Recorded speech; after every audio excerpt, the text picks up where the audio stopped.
Hey folks, I'm Carlos. And I'm Will. We're the Beans and Dice Podcast, a podcast about how we game. Today, we'll be unboxing Sekigahara, the Unification of Japan.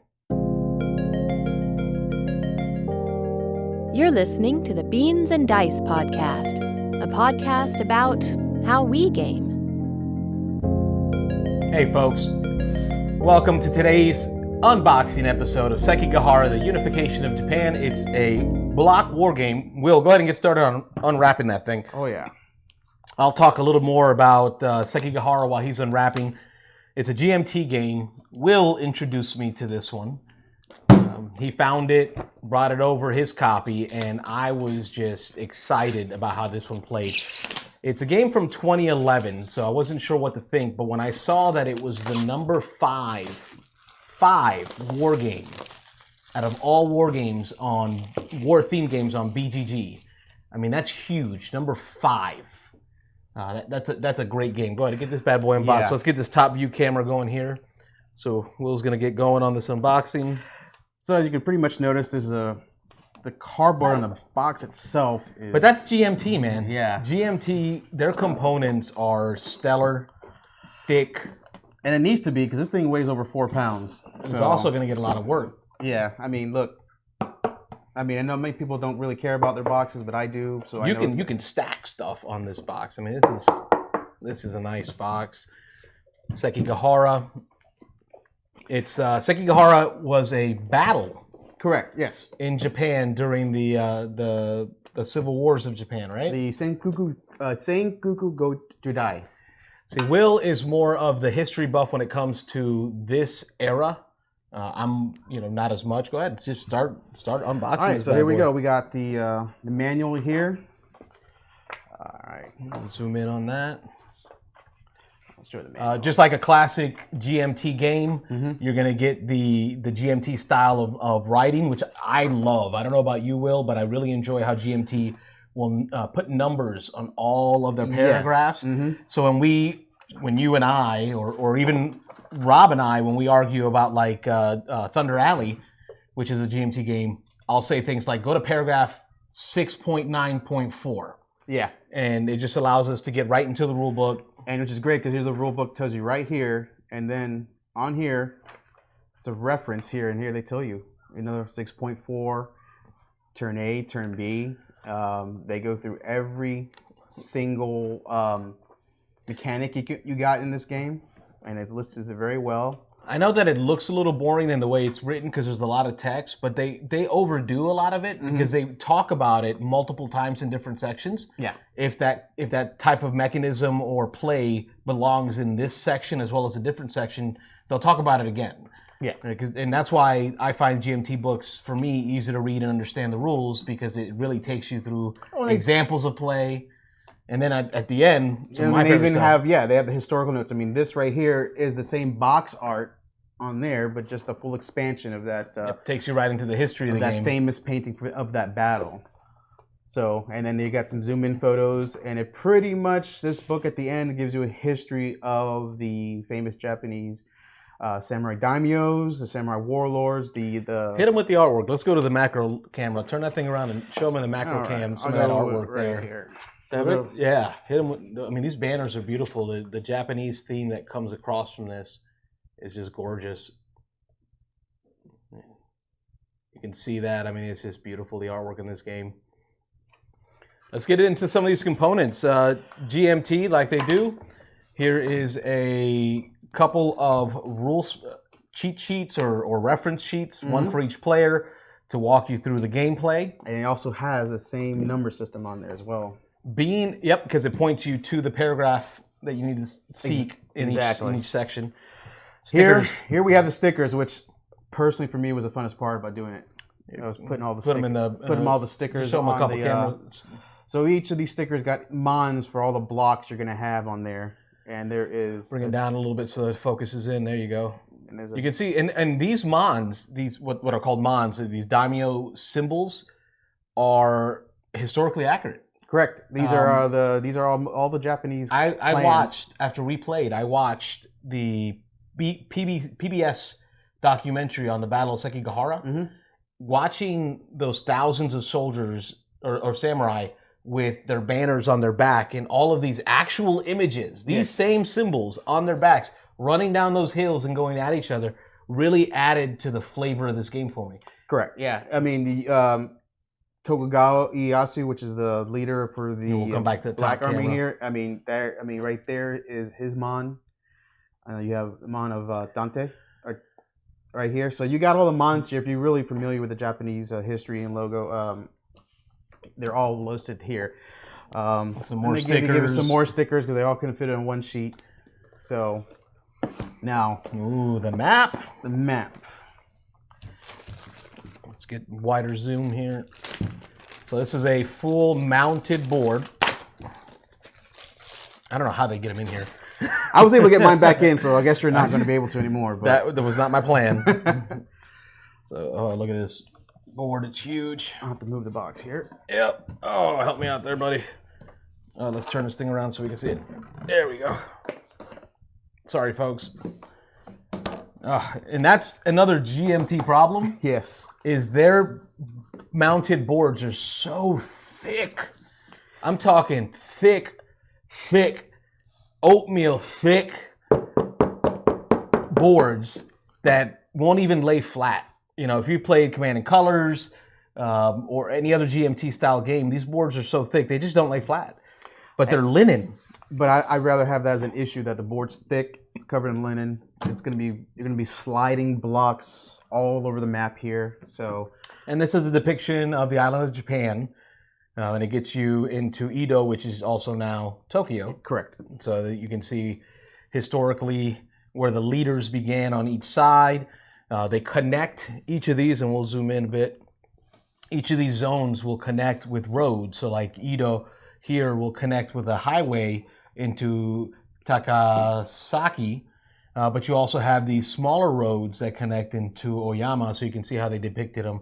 And that just makes a difference in how you can move units on the board. I'm quite impressed. I'm trying. Yeah. I'm trying. We're This is having so issues pretty. with the. Well, also on this board here, I'm going to back this up a hair so you can see. It's meant to be played with one player on one side and the other player on the opposite. You're going to Exactly. see that the yellow or the gold player has areas here that are facing him, and the writings are facing him or her, that player. Like these cities here, the writings are facing that player, and then this player, the black player of the black cubes, has the same thing on this side where things are facing him and written to him. It's intended to be across from each other. Yes, you'll have the because stickers. the blocks have, bring those blocks out. Oh, and they give you a nice insert with some more artwork here. The same artwork that's on the cover. Correct. I didn't keep mine, though. I threw it away. I think I'm gonna find a way to put it in the bottom of the box. Now- It's just kind of decoration. This These box- blocks that you play with here are big blocks, and they're meant to have stickers on one side, and those blocks will face you, and only you know which blocks of yours are what, because the sticker will be on one side facing you. Your opponent will know how many blocks you might have in an area, but what they won't know is what are in those blocks or the power or the ability of those blocks. That's why you sit on opposite sides of each other. And we'll show some of these blocks here in this macro zone. I'll go ahead and put a sticker on here. Just give Oh these. yeah, look at these beautiful blocks. There's beautiful block footage. Let's get in there. You can see these gold and black blocks. We have some discs in here that represent some of the generals or the special leaders in this game. So you can see the disc, the blocks. Will's going to sticker some up and show you here on the camera. I'll help you with the zoom, buddy. There we go. Let me get that zoom going. So you can see how you sticker the block. When you set the block down, you set it so it only faces you. Your opponent can't see what the power level of the block is or what type of unit it is, just that there is a block in that city. So as you sticker your blocks, each symbol counts as a power, and then you're going to use cards to play and drop more power each battle. So, and we'll talk more about that. You can see that in our review video. What I do like we about- are going to do a playthrough. Yes, We what I will do like a about playthrough. these components here, and so far from my games, I haven't noticed is that when you play these kind of games, you're gonna Yeah, that nice click. and you're gonna slam Like it on the dominoes, boards. you're going to come in and be Yes. like, yeah, I'm going from Edo. We're going there.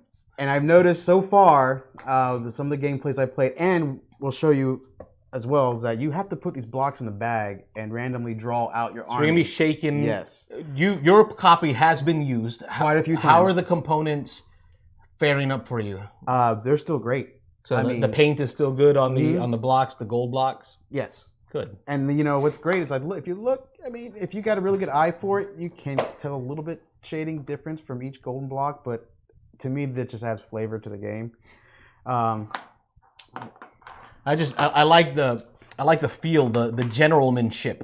You know, like I feel like I'm a general on a board. You know, moving numbers of blocks across different areas, and you can see these blocks here, how big they are compared to my hand. So you can see they're thick. And they provide you with 2 bags. Let's take a look at these bags. The bags are not so great. You guys know like the cool stuff bags, like the Canvas. the bags you get at the cons. Yeah, the kind of cloth canvas feel. Yeah, that's what it's really made out of. So it's kind of thick, but it's stiff. So it really doesn't give you a good. I think like a good Crown Royal bag would replace that pretty nicely. To me, you know, I might get something more of an upgraded component for the bag. You know, more of a Japanese. Something with a Japanese flair. theme to it. Yeah, that's pretty much it. You know, I might even get one with the Mon etched on one side for each of the predominant. Let's check out leaders. these cards. So there's another series of the components. So this is a diceless game. There's no dice. It uses cards and blocks for its movement and for its combat. Now, I believe when we played my copy first time around, I did not sleeve them, and I will be sleeving mine. I really wasn't concerned too much because the card. Well, here you can. I mean, the cards. Look, I mean, that's You can see how thick these cards are because pretty these are thick here. GMT. GMT doesn't skimp when it comes to its card quality. And each player will have its own deck, and each player has. I think there's only a 2 count difference in the cards. Show the thickness of these decks. So you can see the. And here's the artwork for the player who's playing the gold. Here, Ishidu. Shida. Thank you, sir.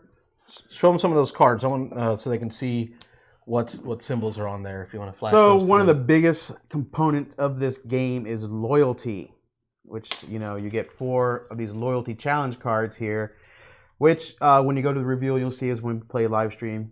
These are very important because just like in the battle, Tokugawa won the battle of Sekigahara because he was able to have a few of the daimyo change sides and have them join him. That's one of the fun mechanisms of the game. Even though he was outnumbered, I think almost 3-1. So he was able to win that battle. And as you can see, some of the other mons for the cards here will have a symbol for the swords. So each card's going to have power symbols, which are the Mon symbols. They're going to have these sword symbols, which represent special units' abilities. They're going to have these Mons at the bottom as well for the side that they are. Well, I guess that they started on, because they will switch sides on you. Yeah, they will switch side. That you will have those that will defect. So here's some of the yellow cards. Each symbol on these cards represents how many blocks you can play in a battle. So the more symbols that you play in that card, the more blocks you can bring into that battle to play. And I'll just flash through some of these cards so you can see them. The swords represent the ability to activate special units like cavalry or the gunpowder units known as the Arquebus units. Yes. Thank you, Will. Because they were just getting into black powder weapons at this time, which I think were supplied by the U.S. No, not yet. They were supplied mainly by the Portuguese. Okay, so Portuguese. Yeah, I'm having a difficult time today. It's okay. Yeah, the U.S. was not allowed Not yet. in Japan for quite some time. And then you can see the bottom of each card has a number, and that's used for bidding for initiative. There's an initiative bid system in the game too. So that gives you an idea what the cards look like, gives you an idea what the beautiful blocks look like. You got a peek at the board. We showed you the beautiful artwork, the bags, the reference sheets. I mean, all in all. Another good thing about GMT is it gives you the difficulty level on the box. This is what does it consider the complexity level of this game? On this one, it says complexity is low, which is 2. I agree. And then the solitaire's ability is 1. Here, we'll come to camera 1. We'll do our final thoughts here on these component quality. Component quality, what are your thoughts? Oh, I love them. Chunky GMT. Wooden blocks. I mean, It's tough cards. if I can just throw them on the board and I'd be fine with it, I would. You know, this board itself is thick. Component quality is amazing from GMT. This game has an 8.1 rating on Board Game Geek as of the recording of this video. It's number 5 when it comes to war games. It's got to be good enough. But it's 151 overall. So think about how many games are on BGG as a whole. And that this game is right there on the bubble of top 150 games. It's in the top 200 games. If you haven't had a chance to play this game, Will and I both recommend it to you. Find somebody that has a copy. It's a light game because even on BGG, it's got it at a 2.7 for the complexity, for the weight. So it's in that light middle range.